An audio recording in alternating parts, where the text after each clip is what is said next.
Now that you know a few maximum power point tracking methods, let's take a step back and see how these methods compare to each other.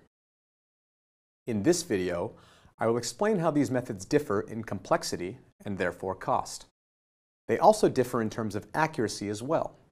However, before we get any further, I want to talk about the major drawback of maximum power point trackers that I haven't mentioned yet. As you know, an MPPT tries to find the maximum power point voltage VMPP. You have seen both direct and indirect ways to accomplish this. For direct methods, we can use different ways to scan the IV curve of the solar cell and find the maximum power point. However, we have been using one major assumption, which is that the solar panel setup we are using has an IV characteristic of a normal solar cell. This may not always be the case. Here you can see an IV and PV curve of a solar array that is partially shaded. You've seen how the curves come to be during the videos on solar modules. What is interesting in terms of maximum power point tracking is that this results in a curve with different local maxima.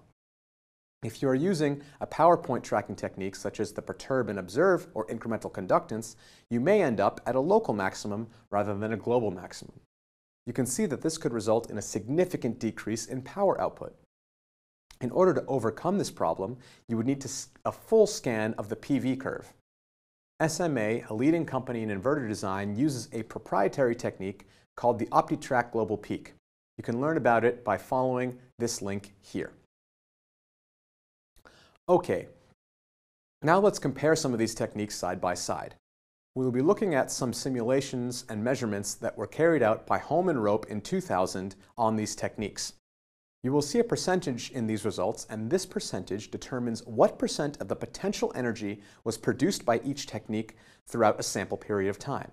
So 100% here would mean that the solar array was operating at the maximum power point the entire time. Here you can see the results of the work of Holman Rope. Here, P and O stands for perturb and observe, INC stands for incremental conductance, and CV stands for constant voltage. Things to note here is that both a perturb and observe and incremental conductance outperform the constant voltage method. This is likely due to the inaccuracy of the constant voltage method at low irradiances. They conclude in the paper that though incremental conductance slightly outperforms perturb and observe, it is not worth it due to the increased complexity of the execution of the method. Here we see a comparison of the different techniques. On the x-axis, we have the cost of a certain technique, and on the y-axis, we have how much energy is generated. Here you can recognize IC as the incremental conductance, P and O as the perturb and observe, CV as the constant voltage, and OV as the fractional open circuit voltage method.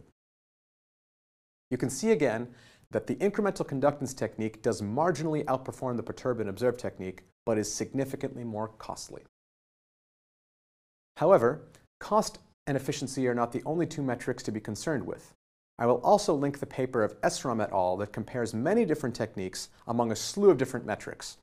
Going through everything here is outside the scope of this course, but feel free to study more with the attached materials if you wish to go further into maximum power point tracking. Now, before I finish up with the topic of MPPT, I want to show you how this technique is actually achieved. Before we do that, let's recall what we need to do to maximum power point track. We need to find out what the VMPP of the solar array is. Then we need to isolate the voltage from the solar array from the voltage of the load so that the load has its desired voltage and the solar array operates at VMPP. We will do this using a power electronic device. This device is known as a buck-boost DC-DC converter. I won't go through how the DC-DC converter operates, but I will point your attention to a few important aspects of it. First, you'll notice that there is a VI representing the input voltage and a VO representing the output voltage. This output voltage is over a load, while the input voltage is generated by a source. Finally, you will see that there is a switch labeled S. So you can imagine that we have a given output voltage and we want to force the input voltage to be our desired VMPP. If we know VO and we know VMPP, we can achieve this by switching S on and off in a controlled way. You will learn all about how to design this DC-DC converter and how to control S later in this course. For now, just realize that a DC-DC converter with an intelligent switch is the mechanism used to achieve maximum power point tracking. Usually, this MPPT is implemented in one of two components in the PV system design. It is either in the charge controller, which is shown here in black, or the inverter, which is shown here in yellow and gray. There usually isn't a separate component that is just responsible for the MPPT. The MPPT logic is hard-coded into one of these devices. So if you want to use a specific MPPT algorithm, you will have to check the manufacturer of your charge controller or inverter. This ends the video series on maximum power point tracking. Through these videos, you have learned why we use MPPT, some algorithms for MPPT, and an overview on how to select a given MPPT depending on whether you are interested in cost or maximum efficiency. Finally, you learned that MPPTs are achieved using DC-DC converters, which are hard-coded into charge controllers or inverters. I hope you've enjoyed learning about maximum power point tracking.